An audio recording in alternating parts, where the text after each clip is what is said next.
Find other great podcasts like this one at podmoth.network. Are you into true crime? Do you like unsolved mysteries? Strange and forgotten history?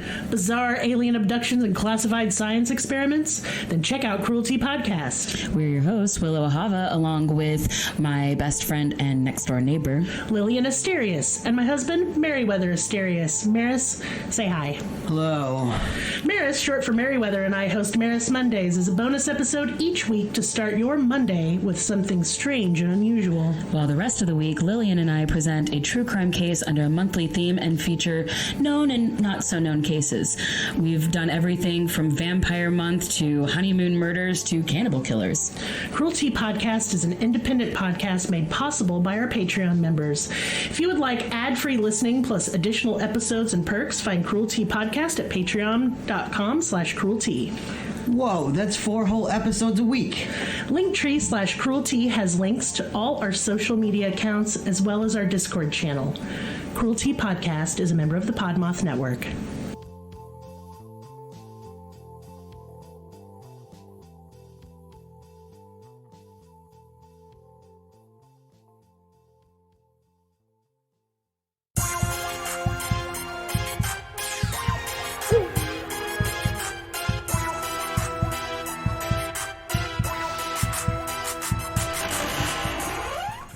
Hey, what's up, you guys? Hey, what's up, you guys? We are happy that you're here, and my name is Kathryn.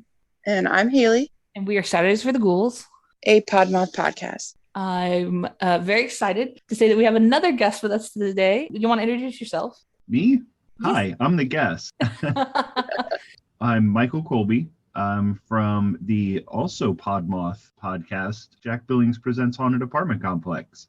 We do a scripted absurdist comedy, horror sometimes type of thing.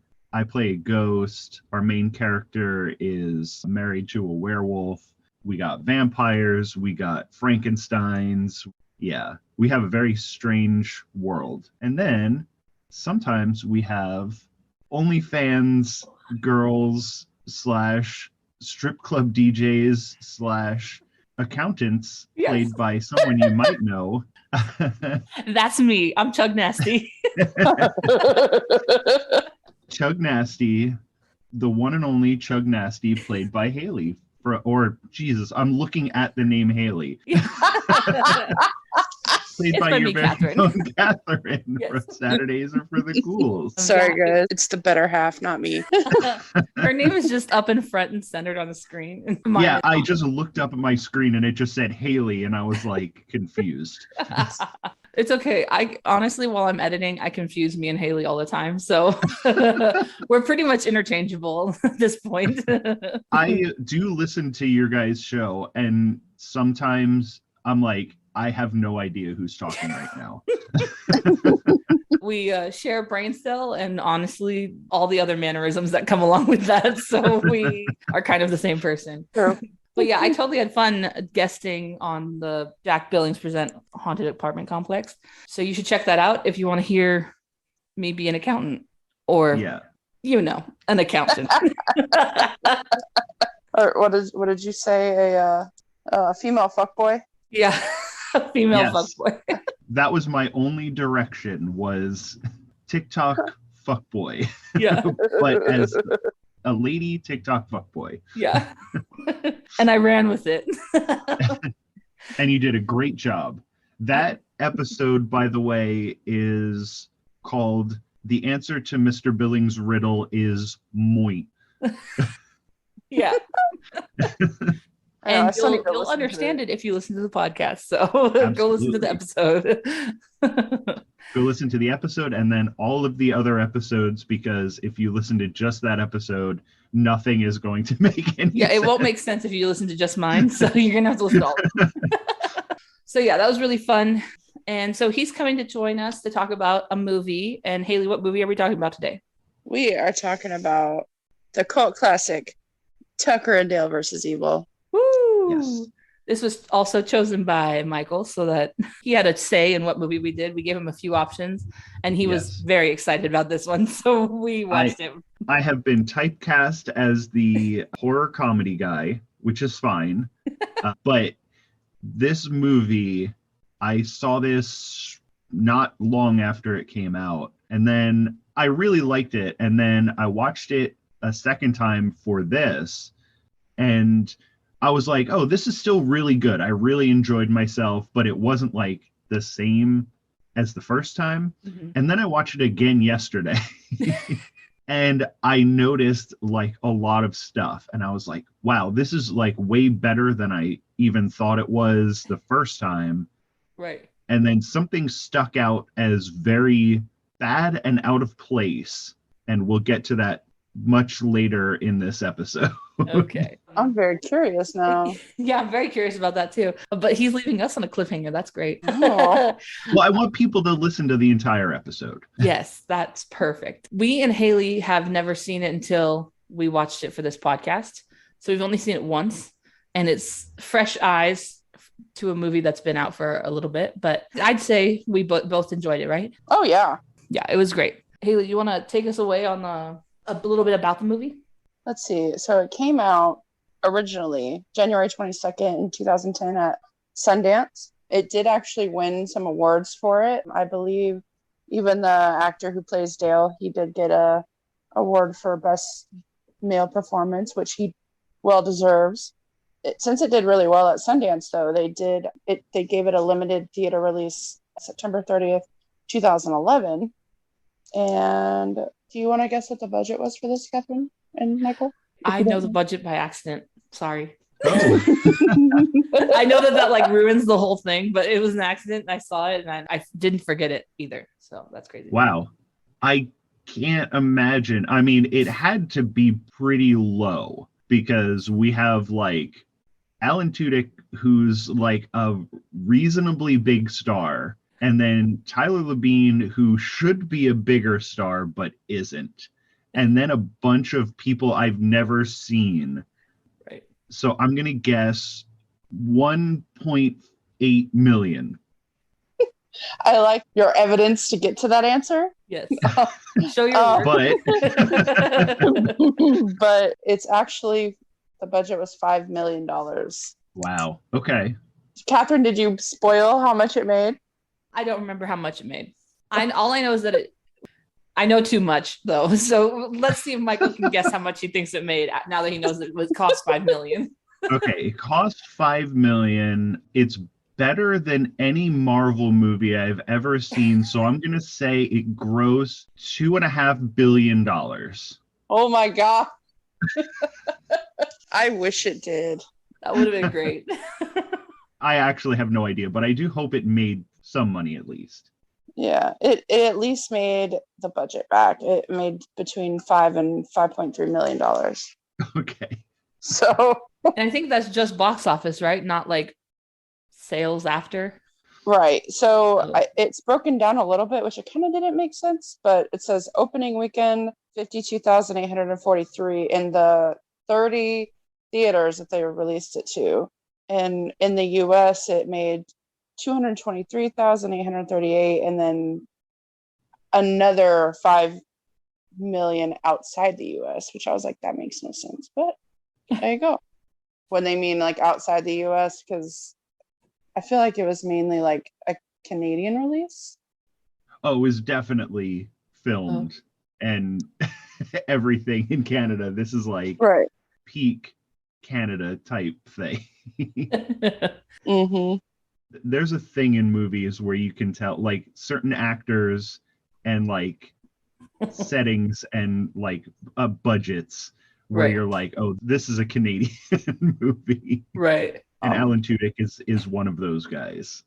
Like, oh, they got a big star for Canadian movies. It did actually get some good ratings though. 7.5 on IMDb, 85% on Rotten Tomatoes, and 92% of Google users liked it. So 92, dang. Yeah, I know. It's a great movie. I mean, yeah, I agree. With 92% of Google users, which I never thought I would ever say that. Google users are kind of a broad term, so It is, yeah. Yeah. Tyler Labine, the guy who plays Dale, who is the reason that I watched this movie in the first place, he was in a show called Reaper.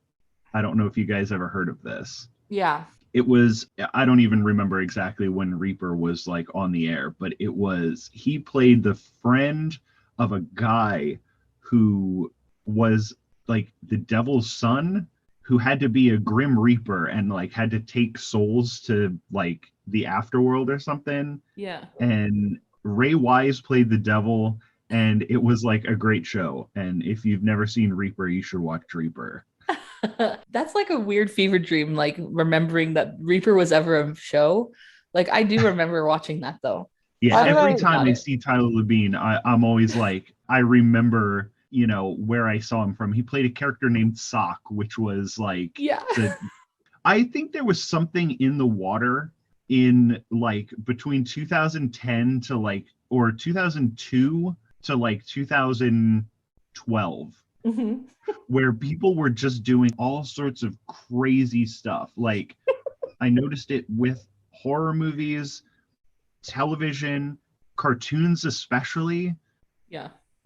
But there's an era, like a 10-year era, where like they just let the weirdest shit happen in like all sorts of entertainment. And I'm like, I think the golden age of television was when people just absolutely lost their minds. And said, you know, oh, we have cable, we have to fill all this stuff. We're just going to let stuff go. Yeah. And then you get, you know, Flapjack and Chowder and Reaper. And then you get movies like this. Yeah. And like, I don't know if do you guys watch a lot of horror movies or? Oh, yeah. Yeah. Okay. I don't know if you ever saw like Behind the Mask or How to Be a Serial Killer or Rubber or The Greasy Strangler. These movies all came out in like the same era, and it's just like people were just trying to do stuff that you've never seen before, and it was an amazing time for like movies and TV. And now everything is so like, I'm going to talk a lot of shit on Marvel movies because I always do, but fine. Everything is so like Marvelized now where you don't get any like creativity. It's just like everything has to be a big boring blockbuster now. Right. I do see that like I feel like I've seen that with like Friends and stuff when they're like, oh, I think that you were talking about this, Hayley, where they were like Terrifier 2 when it came out. They were like, it's not even that big of a budget, so people don't even care about it. It's right. But Terrifier 2, you tell me, is really good. I haven't seen it yet, but it's a low budget film. And so people think because it's low budget, it's terrible, but that's not always the case, obviously. Oh, what you should be impressed with is if it's actually a good low budget film. It's like, wow, you accomplished so much with so little. Right. It was so good. Oh my God. Okay. I agree. I think people are snotty now with like budgets and how much people make on their movies and stuff. It feels like unless there's a big star in something, people don't want to see it. And it's like, you guys, like people are missing out on so much. True. Because like, even back in the day, like Evil Dead and stuff, like all those Sam Raimi movies, people are like, oh, I'm not going to go see that. Nobody's in it. And it's like, right. Well, then you're missing, you know, when people have a small budget, they're forced to do stuff in like interesting ways to make up for it. Like It Follows. Right. Like had such a low budget. So they had to do weird stuff to make up for that budget. And then it turned out really cool. Right. That's a good one. So for anyone who hasn't seen this movie, you should probably go watch it now. But Hayley, tell us like just what's it about. I'll just do a little synopsis. I'm not going to go like scene by scene, you know. So it centers around a bunch of college kids, right? They're going to go and go camping in the woods, you know, get drunk, you know, typical cliche, popped collared, early 2000s college students. And they go in this really small town. It's like run down, creepy. And we meet these two hillbillies, Tucker and Dale. The movie's also in their POV a lot of the times too, so you get both sides. But it's just a big cluster of miscommunication and horror tropes and cliches, and it's like a series of unfortunate events that just clusterfuck into like nothing. One big misunderstanding, lots of death, suicide pacts, Death. death. Yeah, that's it. All right, bye guys. No, I'm just kidding. Oh man, the podcast is over. Like Michael never got to say his side. Yeah, right. Oh. I have to say, I loved Dale. Like, oh yeah, as a character, like right off the bat, he was like instantly lovable, and I very much enjoyed him. Big old teddy bear. Yes. I think the movie hinges on. This movie is like, it's like walking a tightrope. Like, this could have been terrible. Yeah. Like, it would have easily been terrible. Mm-hmm. But the thing that I love in movies is when you're doing something weird and possibly dumb, but everybody is into it 100%. Right.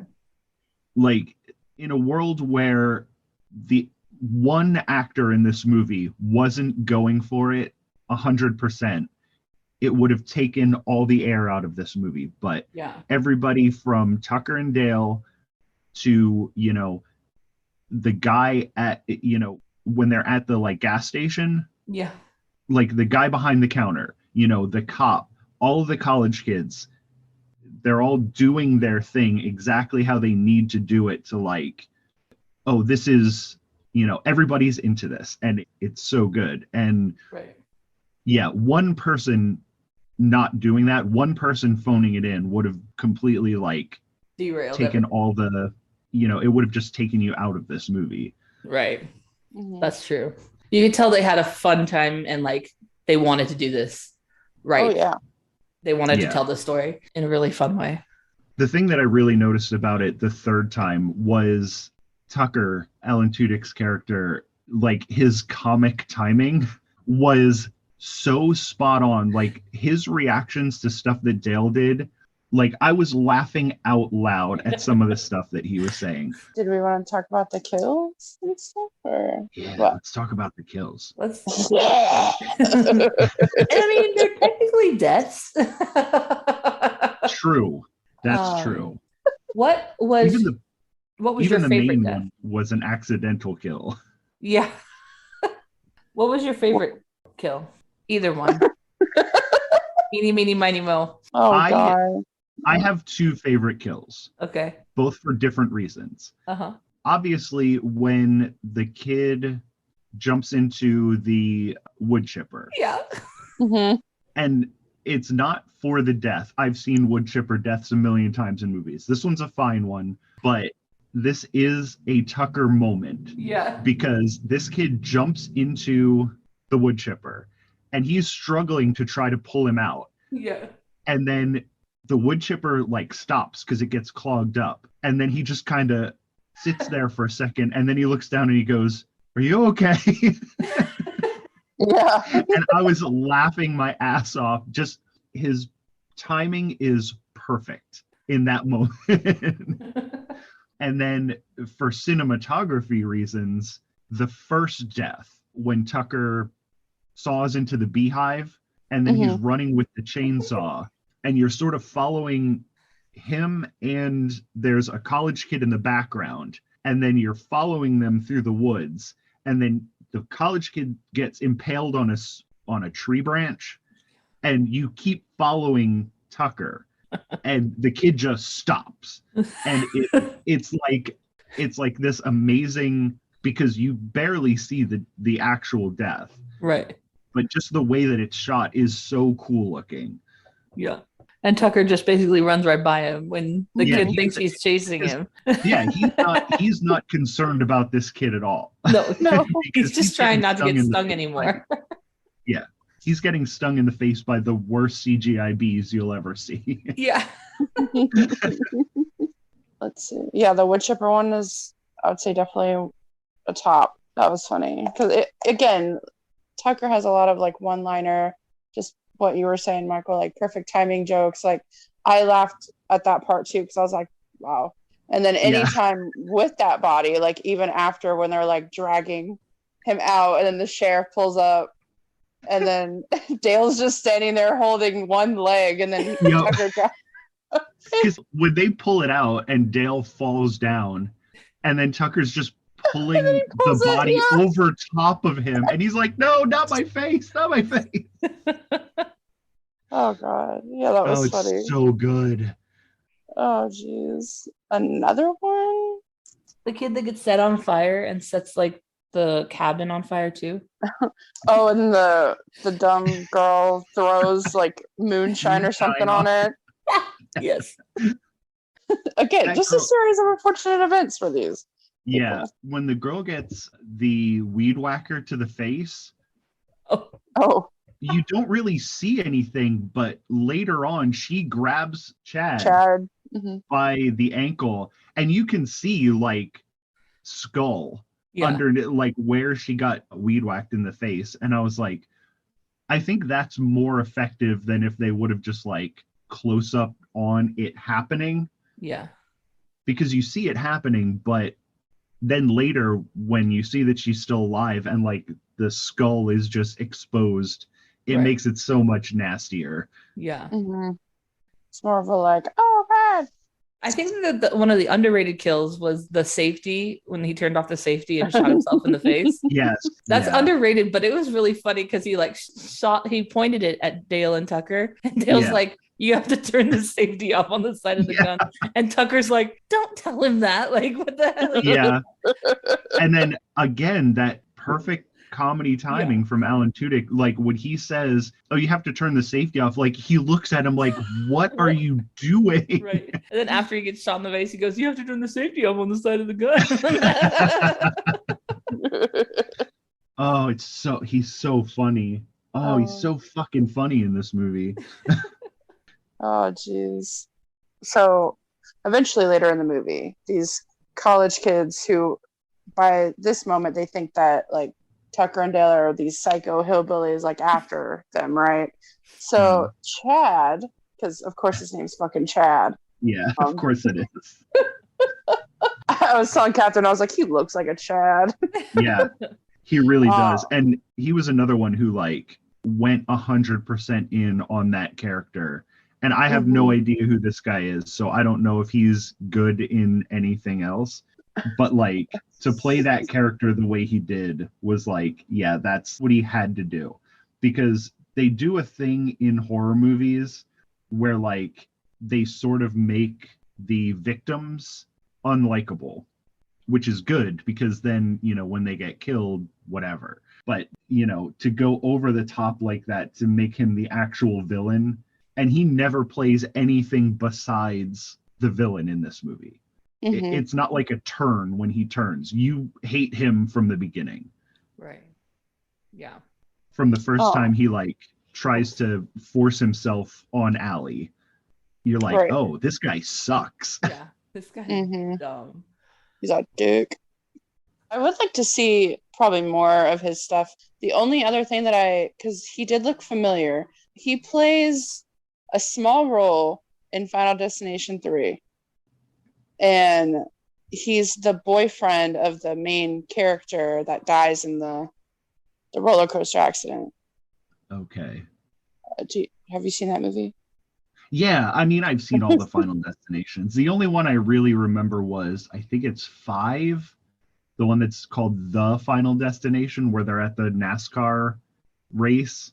Oh, yeah. Because that one has awesome deaths. I think that's my favorite one. Oh, yeah, that one is good. The roller coaster one was the first one I saw, so that's why it's kind of like in there. But also another character, the dumb blonde girl, she's also in it as well. How did she die? She just got blown up. Oh, she was just in the cabin when it blew up. Yeah. Okay. That's boring because she was in there a lot. Like, she was in the movie a lot more than a lot of these college kids. So I think they should have given her a more spectacular death. Oh, yeah. Especially since she was wearing those stripper heels that they mentioned earlier. Maybe like a fall or like a broken leg, or I don't know. Yeah, they didn't really do a lot of like gore stuff. So now that the broken leg may have been too far over the top, because they would have done like a compound fracture, ankle bones sticking out of the leg, since it's a horror movie. Right. After he broke his leg, I was like, how is he still walking? Like, after that leg break, I was like, he's still like walking straight at him. I'm like, that's crazy. Yeah, that bothered me all 3 times that I watched this movie, because he did do that leg break and it looks gruesome, and then it's like it never happened after that. He just walks it off. Yeah. That's not the thing that I thought was bad and out of place, but that was not great. Yeah. Hayley, what do you have for fun facts? Is that all the deaths? Did we talk about all the deaths? I mean, basically. Yeah, I think it's just Chad. Well, technically Chad doesn't die, but yeah, like it's so dumb, because so at the end when Dale's trying to save Allison from Chad because Chad's an asshole and is trying to kill her. Earlier in the film, Allie makes Dale and Chad sit down and have a civil conversation to explain their sides of the story. And we learn that Chad has asthma. You see him like all throughout, like smoking and then hitting his inhaler, which is great. Yeah, that is really good, because like he's this tough guy, like whatever, Chad type of guy, and then you just see him keep puffing on his inhaler, and it's like he's acting tough when he does that too. Like he has a face on when he's doing his inhaler, and I'm like, this guy is great. Like I love to hate this guy, which is one of my favorite types of like character actors. Oh, I don't know. He's great. Just like angry huffing. Just yeah. So you find out that he's allergic to chamomile. Yeah, and then that comes in to his death because Dale throws chamomile into his face. Yeah, and then he has a big asthma attack and then falls out of a barn. It's great. Which I do love a good falling out of a barn. That was good. I love when people fall out of barns. It happens so much. You wouldn't think, you wouldn't think that so many people were like around barns, but I usually do like a horror movie every day in October, and you'd be surprised at how many people fall out of barns. Hayley, do you have fun facts now? Yeah. Let's see. Give it to me. Whoa. But sorry, Chug Nasty just came out. Yeah, I was gonna say. I was like, can I like buy you dinner first? Like, no, I'm good. Hell no. Chug Nasty doesn't go out on dates. Yes, she doesn't. No. I was like, when she told me the description, I was like, oh, so you. I'm not an accountant, though. No one spread that around. Don't tell my mom. I just have commitment issues, and I ghost everyone I talk to. So yeah, and the good thing about that accountant character is no mention of finances. Yeah, ever. Never. And I'm pretty sure Jack still doesn't understand. Jack doesn't understand anything. That's really the point of Jack. Yeah. So let's hear some fun facts. Oh, yeah. Fun facts. Sorry. So Eli Craig is the one who directed it. It was also written by him and his friend from college, Morgan Jurgensen. They both attended University of Southern California Graduate School of Cinema, which is a mouthful. They wrote the screenplay just after graduating in 2005. And it was actually Jurgensen's idea, or I guess thought that he had for them, that this whole movie even got rolling in the first place. He was stuck in traffic on the way home or back to LA, and it rerouted him through this like creepy small town. And he just got reminded of all the cliches of how like, this is how people die, or he basically brought up the idea his friend Eli, but he had the idea of flipping it to where like the hillbillies are actually like sweet and good guys. Yeah, the good guys. Yeah. And then they got the ball rolling. Yeah, and then your college kids have just seen too many movies. Yeah. Mm-hmm. This is I'm surprised that this is like, because usually first movies out of film school are like pretentious and overwritten, right? And like whatever, but this is like just, it's really well written, it's really well shot. Like that was my takeaway from watching this movie, you know, sort of back-to-back days. Like I noticed it's really well shot. And again, first movies out of film school are usually like everybody's trying to do too much. They're trying to do everything that they learned in film school. Right. And it's noticeable. But in this one, it's just like it's everything's framed beautifully. Everything like looks good. You know, the action happens sort of exactly where you want it to happen, you know, for the effect that they're going for. Like if it's supposed to be a comedic death, it might happen a little bit off to the side in the background. Yeah. And that's, you know, it's really well shot. So I would like to see more movies from this guy. Yeah. One thing so on what you were saying, so a lot of the people working with Craig, they were worried because it's his directorial debut. So they were like, oh, this is working first time with this guy. Like it's going to be awful. You know, I guess the stereotype is they don't want to work with you on things. They just want to do what they want to do. They're not like open-minded, but a lot of the producers and actors are saying that he was really great to work with. And they technically considered him not new because he'd been an actor before. So he's been in a lot of things. And I guess he also directed some commercials. So they were, and like and he came out with a short film. I forgot the name of it, but it was an award-winning short film. So they were like, oh, this isn't his first, like he's not new to it kind of thing. So I think that's what helped him, especially for this. From what I read though, so it was shot in Canada, obviously, as we talked earlier. I didn't know that for sure. It just had a movie made in Canada feeling. Yeah. You were correct. I did say it very confidently. I was just making it up because it just felt like a Canada movie. Had me fooled, damn. Confidence is 89% making things up. Absolutely. Ew. I've done a lot of cool things in my life just because I went up to somebody confidently and like acted like I was supposed to be there. Oh my God. Life lesson.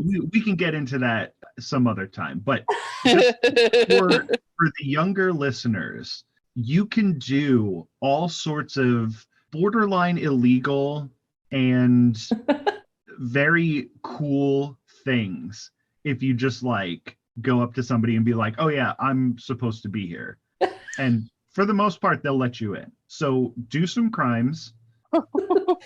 Victimless crimes. Saturdays are for the ghouls is saying go do crimes. No, wait. Anyway, go ahead. I thought he was going to be like, Saturdays of the Ghouls are a proud sponsor of the of doing crimes. No, they're just big advocates. Now. We're big advocates. Put this on the box.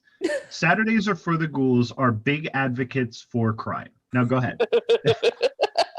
More fun facts. Anyway. Be like big advocates for crime, period. Go ahead. Let's go on with the movie. Like there's no other word to say. No further questions. I will be taking no questions. We don't wait. We don't approve of crimes. We approve of you following your dreams. Kathryn's like, let me clarify. Oh, geez. Squeeze the crime. I'm just kidding. Sorry. Squeeze the crime. Kathryn, you should change your shirt now. Yeah. Oh, geez. Okay. Let's see. So, shot in Canada. It took 3 years to get it even like started filming. Like it took a lot of, because nobody wanted this, right? Nobody Just Michael. That's basically what I got from what I was reading. Like, companies would pick it up and then they were like, oh, this is good. But they were really worried because of finances. Like, that was the big thing. They were like, it's good, but I don't think it's good enough, kind of thing. That's a problem with movies, and it always has been. It's like, oh, you have this, because there's this weird thing with movies where people are like, oh, why do you keep remaking stuff and like just like doing the same thing over and over again? Why don't you come up with something new? But then when somebody comes up with something new, nobody wants to do it because nobody goes to see those things. So like the people who are saying do something new apparently are not going to the movies when something new comes out. So like, yes, do something new, but like when something new comes out, you have to go see it. Yeah. Yeah, stop it. Stop making Iron Man movies and make more Drag Me to Hells. Make some more. My God. Make some more, Tucker and Dale versus Evils. Yeah. Let's just make that over and over again until we. No, just kidding. No. No. A message from Michael Colby. My boy. Ah. I really love Drag Me to Hell. That's such a good movie. Oh my God. Sorry. I just rewatched that this year and I was so happy with how it held up. That is, I hate to say it, that might be Sam Raimi's best movie. Anyway, sorry. What were we talking about for fun facts? Okay, well, I guess it's not really. I mean, yeah, this is fine. I love these. It's fine. It doesn't sound fine when you say it that way, but yeah, I know you well enough that it is fine. Wait, no. If you were a cartoon, your face would be completely red and steam would be coming out of your ears right now. Anyway, fun facts. What other fun facts do we have about this movie? What movie are we talking about again? So, the place where it was filmed at, they were told that, so they specifically picked this area and time of year because it's always sunny, right? But out of all, like, they had one sunny day the entire time of filming. Lucky them. And the it weather was didn't want them to make this movie. No, like, that's what I'm saying. Like, during research, I was like, this movie was like, it was not meant to be made, apparently. Like, it had but so much against all odds. Here we are. Thank you. But look, like, I guess this is a sad fun fact. Sad fun fact. My favorite kind of fun fact. So there was talk of a sequel. The name was going to be Tucker and Dale Go to Yale. Yes, that is a fun fact. That is a sad fun fact. The good news is that never happened. No. Yeah, so the director described it as Good Will Hunting meets Texas Chainsaw Massacre. And I guess Alan, the guy who plays Tucker, he had an idea that was making the sequel similar to From Dusk Till Dawn, which Craig liked. And at first it seemed like it was going to be a thing. 2014, they confirmed that they were in development for the movie, which doesn't mean anything really other than that they're probably talking about it. 2016, they said that they were continuing development amongst them doing other projects, and I definitely put on back burner. Yeah, procrastination. Exactly. They're just sitting there with Tucker and Dale Go to Yale on their computer screen, and they're just the little cursors blinking. Exactly. And then finally in 2017 at the Boston Comic-Con, Alan Tudyk mentioned that a script had been written, but it was very disappointing and unlikely to move forward. Darn. Yeah, it's probably better that way. Yeah, I think it is. I don't know how they would make a sequel, honestly, without it being some like cheap gore fest. Yeah, this movie is sort of perfect exactly the way it is. A sequel almost always ruins it, because once you make a sequel to a horror movie, it always turns into a franchise. Like, I can't think of a horror movie with one sequel. And every time that a horror movie turns into a franchise, it gets worse as it goes on. Except Child's Play. Child's Play gets awesome. Oh, so good. The worse Child's Play is, the better. Exactly. Wait, what? The worse the movie is, the better it is. Gotcha. My brain stopped working for a second when you said that. I was like, what? You're like, what? But yeah. So let's see. So the cabin in the movie, the director wanted a combination of the cabin from Wrong Turn and the cabin of the Evil Dead from the Evil Dead. And he was like, basically make me a love child. And it worked. Yeah, you can't have a cabin in a horror movie without, you can't like deny that the Evil Dead is a thing when you have a movie set in a cabin. Right. Because everybody knows that your cabin movie is inspired by Evil Dead. Like there's no way around it.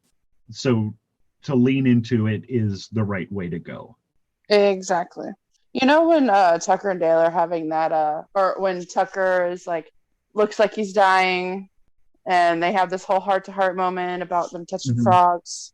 So that part's another good example of like, I think timed comedy. There are things that are easily missed because I remember this part and I laughed, but I don't know if a lot of people would catch it. But they're talking about frogs, and Dale just like under his breath says, "I lick," and you had me lick them or something like that, and made me feel funny. You lick them, he says. I think he says, "And you let me lick all of them," and it made me feel funny or something like that. Yes. Yeah. Apparently, so in that scene, or when he says that, the actor, he was in an episode of X-Files where he actually did lick frogs. Oh, okay. 14 years prior to this movie. That's a deep cut. That's like a deep fun fact. That's a good fun fact. That was the most fun fact I've heard so far about this movie. Wow. I got two more. Ooh. Another Dale fun fact, because I love Dale. So they never did mention this, but on his hat, when it says giver. Apparently the actor chose that to put on his hat, and for one reason, because it says giver for obvious reasons, sweetheart. He's a big teddy bear, and then the second reason, I guess giver is the Canadian equivalent to get her done.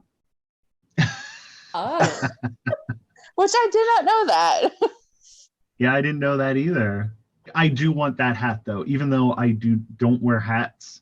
I think I would wear that one because can you imagine, like, I'm just thinking about what people would like see when they saw that hat, and then like talk about it for like the next, what did that guy's hat mean? Yeah, I feel like you would get a mix of like people confusingly staring at you, like trying to figure out what it means, and then the other part that's like, why does that hat look familiar? And then the diehards that are like, oh my God. Yeah. And then my last little fun fact. So I thought this was interesting, and I really want to buy the movie so I can experience this. And I kind of wish that I could somehow watch this part first just to see it without knowing. Apparently on the DVD, there's a special feature that plays the movie specifically just from the POV of the college students. Oh. That'd be cool.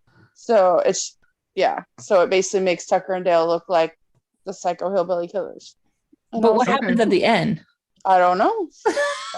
That's what I'm saying. I would love to like watch that. All right. I'm literally on Amazon right now.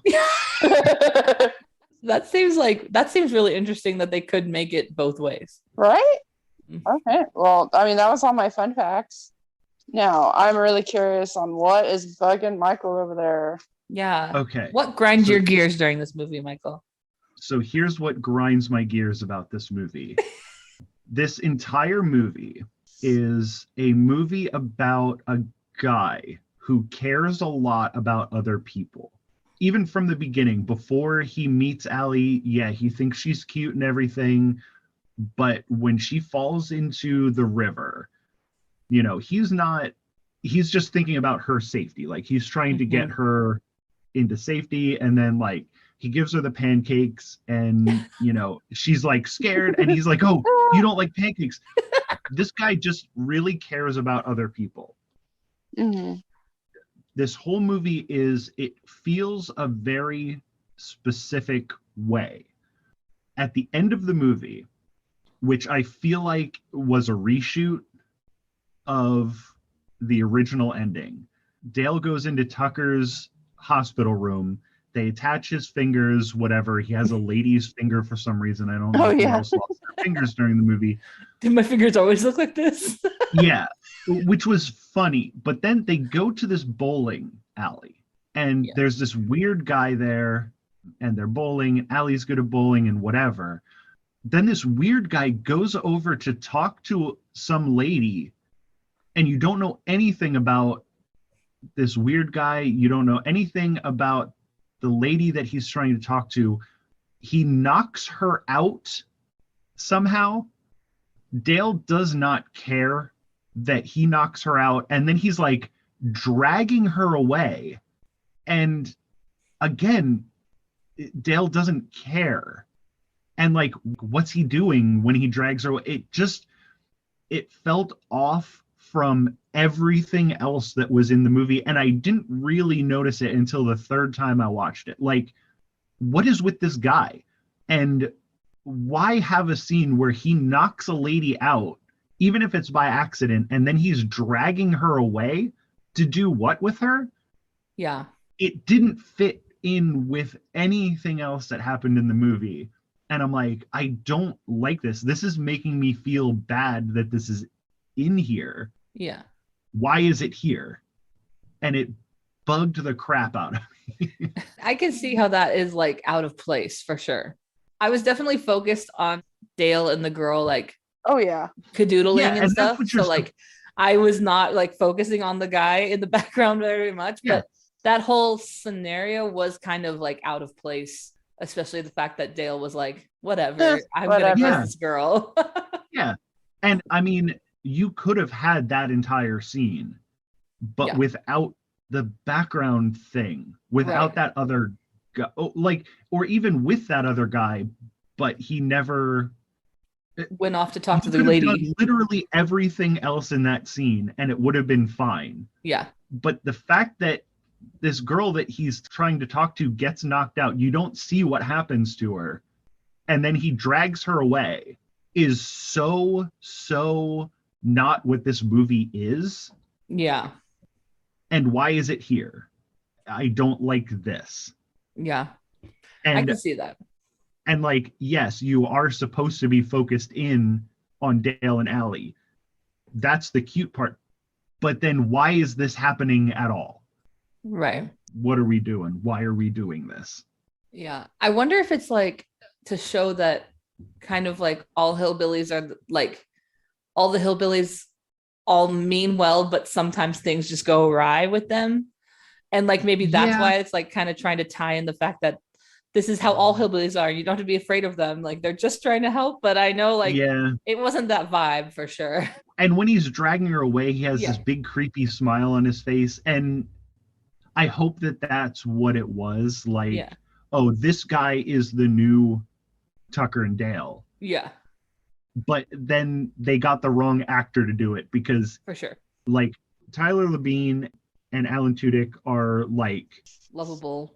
Yeah, they give off a certain vibe. Like, you know, these guys, they're fine. Right. But this guy that we see for 5 minutes at the end of the movie is giving off a very creepy vibe. And I hope that he is dragging her away to help her. Yeah. But that smile that's on his face tells me that that's not what's going on. Right. So, you know, maybe I'm misinterpreting what's going on, or maybe they just got the wrong actor to do it, but like, it threw me off. And it was only the third time that I watched it that I really noticed it. Right. Do you have any feelings about that, Hayley? Other than, I mean, basically y'all said everything pretty much. Because I was like, I didn't ever notice it really either that way. Like, yeah, I guess I did. At first I thought it was like funny, because I was like, oh, it's another like misunderstanding happening. And then Dale's just like, no, not again, kind of thing. Like, I'm with my girl. But then, the creepy pull away That's when I was like, oh, that's a little. Yeah, the pull away weird. is the whole thing. Yeah. Yeah. It doesn't feel like the rest of the movie feels like that shouldn't be creepy. Yeah. So, yeah, I really hope that that's not what it was, but like I had to say something about it because I was like, I have to see if anybody else noticed this because. And did you watch like all the way through the credits? Because like I didn't see if there was anything like at the end where it explained anything. I didn't watch through the whole entire credits though. I didn't watch through the credits. Maybe I'll kick it on when we're done here and then fast forward through the credits to see if they do an after credit scene. Yeah. But this is way before they started doing after credit stuff. But maybe they're just ahead of their time. I hope so. I hope something, and you know, if somebody can email these ladies and explain it if it's explainable. Just kidding. Sorry. Saturdays for the ghouls at gmail.com. You could email us. There you go. Let us know. Let us know because I really want to know because it felt so off from the rest of the movie. Definitely. Yeah. So one thing I did want to mention earlier. So when we talked about Chad, he technically did not die. He didn't? No. Because Kathryn, you remember? So when you first watched the movie, it's that opening sequence with the reporter and the cameraman, and they're like, it's like that weird, like found footage style kind of thing, and they're being like attacked by this half burnt face scary guy. Yeah. And then I was like, oh my God, I think that might be Chad, right? And then when they do like, there's this scene after like everything happens in the movie, and you see the reporter like getting set up to do the report. So basically it's like right before the opening of the movie. I thought that the opening of the movie was his mom. No. So he just never died, and so like there's still more to the story?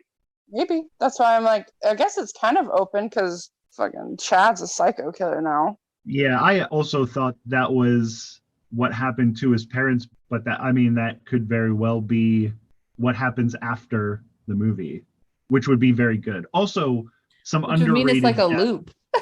Yeah, some underrated deaths in that newsreel. The saw blade to the guy's forehead, and then that lady getting the machete up in her throat. Yes. Yeah, good deaths in that. Oh my God. Okay, I want to say my favorite scene and my favorite line is when he gets the pole through the middle of his pants, and he goes, "Wow, I'm so happy that I'm not hung like a bear." Hung like a bear. Oh yeah, that was so good. Yeah, and then Tucker's upside down, and he like giggles at it too. Oh, that was such a good scene. I forgot about that, Kathryn. I know. We just talked about it before we got on. But, I know. Yeah, I totally forgot about that. But I that's one of my favorite scenes because it was like, I never thought I'd be thankful that I'm not hung like a bear. Something like that. Oh, goodness. Oh, dear. Are we rating the movie now? Yeah, we can do that. Yay. What? Yay. So we rate out of 10. If you want to give it more than 10, you can. If you just want to give it whatever you feel, we support you. Okay. I don't give many movies 10s. Yeah. I am going to give this a 9 because this is less than 90 minutes. This movie is not even an hour and a half. Right. But it tells a complete and like understandable story, which a lot of movies can't even do in 2.5 hours. Like the pacing in this movie is great because it keeps moving. You're never bored, but you never feel like you're missing anything. The acting is great. Like I said, everybody's 100% in. Everybody's doing the thing that they're supposed to. It's using a lot of tropes, but it's using those tropes for a reason. Right. It's a great movie. And damn you, last scene, you knocked a star off of this movie because he could have given it a 10. I would have given it a 10, but that like 4 seconds of the end of this movie knocked off an entire star because not just because it felt wrong, but because it felt out of place in the movie that I've been watching. Right. And I didn't like that. Yeah. And it made me angry enough to knock a whole star off. Wow. Yeah. Okay. What's your rating, Hayley? Okay. I did like this movie. I'll give it I'll do a 7 out of 10, but I will give it an extra point because of Jangers. Oh, I love him. I know, Jangers is so cute. He's always winking at you, you know? Oh, yeah. And his name is actually Weezer, the dog that plays him. I thought that was cute. I was like, he looks like a Weezer. Name. That's a very good name. I would give it I think I'd give it an 8 out of 10. And for the same reasons that you guys said, you know, I don't want to reiterate everything, but I thought it was a really good movie. I thought it was well done. You're right. I didn't feel like, when is this movie over? Like, it was really well paced, and it was literally laugh out loud funny. Oh, it's so funny. Like, I don't funny. Laugh out loud at everything that I think is like funny, but like when a movie can make you laugh out loud, literally, you're like, oh, okay, that's good. So I don't give out 9s and 10s very often, period. Yeah, I laughed out loud at different parts, the different times I was watching the movie. Yeah. So, yeah, there's a lot, and I don't usually rewatch movies that much. Right. But this one has a lot of rewatchability, specifically for the amount of time that you're spending. It's not an investment of your time. Right. And it's also a good background movie. Yes. Like, there's always something happening. Right. I think that you've convinced me that it would be a good rewatch, like to see what else I missed. Oh, yeah. Definitely, I'm sure that there are things that I missed because it was the first time I've watched it ever. And so I was maybe not focusing on exactly what was correct at the right times. So now that I know what I'm supposed to be focusing on and what the end game is, then like I can focus on things a little bit better and probably see new things every time. Yeah. Well, what's weird about it is the first time I watched it, I would have given it an 8. And the second time I watched it, I would have given it a 7. Okay. But the third time, again, I would have given it a 10 if it weren't for that 4 seconds at the end of the stupid movie that the more I think about is making me even angrier. Oh, no. Yikes. What's his name? Craig? Oh. Who, the director? Yeah. Oh, Eli Craig. Craig, get out of here. Okay. I think you were just explain yourself. Yes, please explain yourself. Because from the hospital to the end of the movie, it reeks of reshoot. It reeks of focus tested bullshit. Yeah, I'd be interested to see like what was actually released at Sundance that won the awards, because it's potentially a different cut / a different, you know, all of the original scenes are probably there. And I'd also be interested to see what's like, what if there are deleted scenes from the DVD, or if there's like you said, a director's cut. Yeah. Or something. So what I like to do during movies is I actually like, especially if there's like writing or whatever, I love trivia. Okay. So I'll watch a movie and I'll like constantly look for like small things, especially if like said movie is said to have, or a game as well. If it has like, what's the word am I thinking that I'm thinking of? Like Easter eggs for like previous projects. So when I was watching this movie, it's also another funny scene. Like they kept zooming in on all the newspaper articles about like the serial killer and bodies found. And then they zoom in on this, like it's this huge, all these newspaper clippings about a body being found. And then right below it is like a coupon for like, I forgot what the food was. He was like, buy one, get one chili dogs. And there's no expiration date. Yeah, that. And then underneath it was like body found in the woods, like da da da da da. Yeah, so like little things like that. I do like rewatching. So, but I do think this movie does have a high rewatchability rate for sure. I agree. Well, that was Tucker and Dale versus Evil. Thank you so much, Michael, for coming on with us and talking about the movie with us. We had a lot of fun. Thank you for having me. This was super fun. And thank you for putting up with my bullshit. I usually have a couple different like chaos people in my podcast, so it's always a grand time to have another one. Hayley's normally my only chaos person. I'm just the wrangler. And, well, Spooky Babes, we appreciate you. No, wait, can you tell us where they can find you? Shameless promo one more time. I have thrown you off your game so bad. I love that because speaking of chaos, that's me. I am chaos incarnate. So if you want to hear, I'm not going to call it chaos because it's very evenly paced chaos. But Jack Billings Presents Haunted Apartment Complex, I really think like it's one of those things that's different. You know, I love podcasts. I listen to podcasts all day long. And a lot of podcasts are doing similar things. And that's great. If you have somebody who's good at doing the thing that they're doing, fantastic. I will listen to your podcast. We're doing over there is different from a lot of stuff. It's scripted. It feels like old school radio stuff, but extremely weird. But if you want a normal podcast that I'm in, we do one called No Time to Binge, where we watch the first and last episode of a show, and then we make up what happens in the middle. That show is chaos. We also do a show on YouTube called PowerPoint Showdown, where it's 3 of us. It's some nobodies and myself, and we have a guest every week. And the some nobodies guys do PowerPoint presentations, and we present them as if we made them, but we've never seen them before. So yeah, it's just 4 people giving presentations, you know, pretending like we wrote them, but we didn't really. We've never seen them before we do the presentation. All that stuff. Well, not all of it. Jack Billings Presents Haunted Apartment Complex is audio only, but the other 2 are on Some Nobody's YouTube channel.